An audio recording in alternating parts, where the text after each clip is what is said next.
Let's just jump right into it. Today, we are decoding something you have probably scrolled past 100 times without really looking at it, a compliance banner. Specifically, we're tearing down the DGPSI Education framework.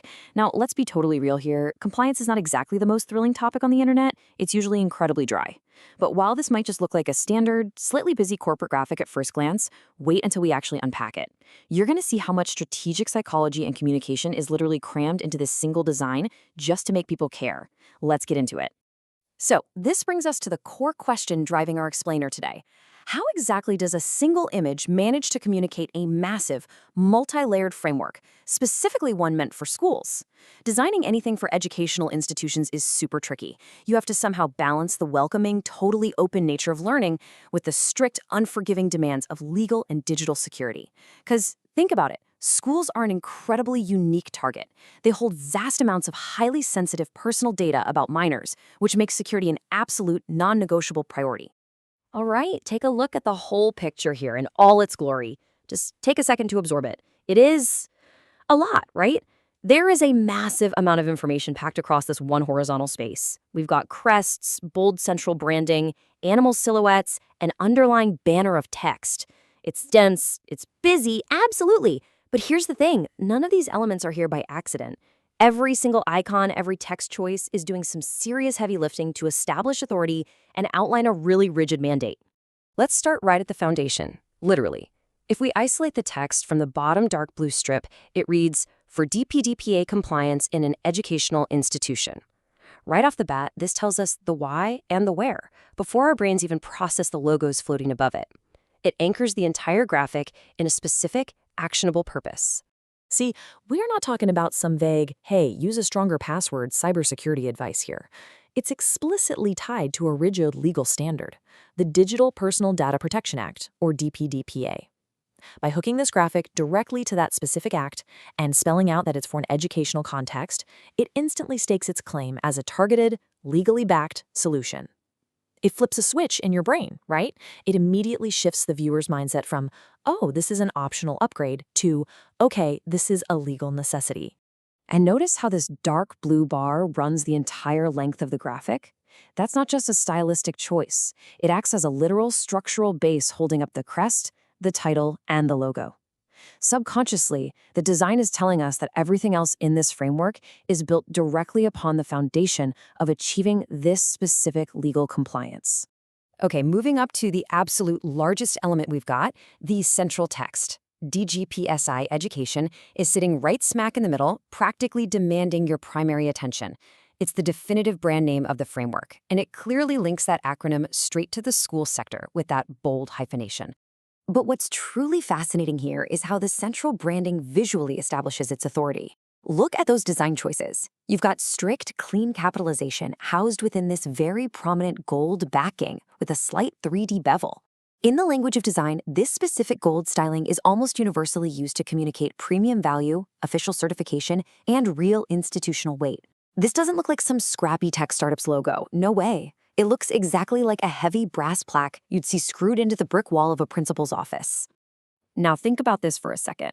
How do you visually tell an educator that their comfortable, traditional world is suddenly colliding with the high-stakes demands of modern data security? You are trying to merge two vastly different worlds here, the centuries-old traditions of academia and the highly technical, zero-trust realm of cybersecurity. So how exactly does a designer even attempt to solve that puzzle? Well, let's unpack that densely packed crest over on the left side. It's actually a composite of 5 totally distinct symbols. You've got the classic triad of academia, the graduation cap complete with the hanging tassel, the wide open book with its aged pages, and the classic flaming torch.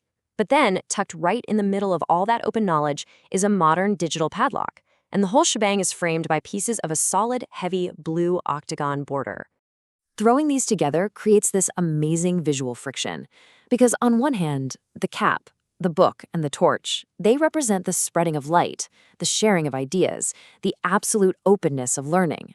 But on the other hand, a padlock and a heavy octagonal border are pretty much universal symbols for restriction. They mean locking things down and keeping people out. The way the design resolves that tension is just brilliant. The padlock isn't just floating off to the side somewhere, it is literally overlaid right onto the base of the flaming torch, right next to the open book. It's visually telling the educator, look, we aren't shutting the book, we aren't putting out the fire of learning, we are just applying a lock directly to the institution so we can protect that open knowledge. Okay, so we know the what and the who from the text and that crest. But how is this framework geographically grounded? Like, is this just some generic, nameless, borderless piece of tech? Or is it tied to a specific location? To answer that, just cast your eyes over to the far right. Sitting squarely opposite the academic crest is this very distinctive solid orange silhouette of a lion mid-stride. It suddenly introduces this warm, organic shape into what has otherwise been a really rigid, geometric blue and gold design. And if we zoom in and isolate the text housed directly inside the body of that lion silhouette, the geographic grounding becomes unmistakable. It proudly declares in all capital letters, "Made in India." By stamping this right onto the main graphic, it roots the entire DGPSI Education compliance solution as a distinctly localized national effort. This is not some faceless piece of software imported from halfway across the globe. It strongly implies a homegrown solution that is tailored specifically to local educational frameworks. It appeals directly to national pride and local relevance. And let me tell you, in the high-stakes world of data security, local data sovereignty is a massive selling point. It contrasts so sharply with those generic global compliance badges you usually see floating around online. So, bringing all the pieces back together, you can really appreciate the engineering behind this graphic. The underlying legal text, the complex tension of the academic crest, the golden authority of that central brand, and the national stamp of the lion, they all balance each other perfectly to form one cohesive, super compelling narrative. To quickly summarize our visual breakdown, just look at the unified message being delivered in a single glance. It identifies its target, educational institutions. It outlines the exact action required, DPDPA compliance. It visualizes the method, protecting knowledge without extinguishing it. And it clearly declares its origin, proudly made in India.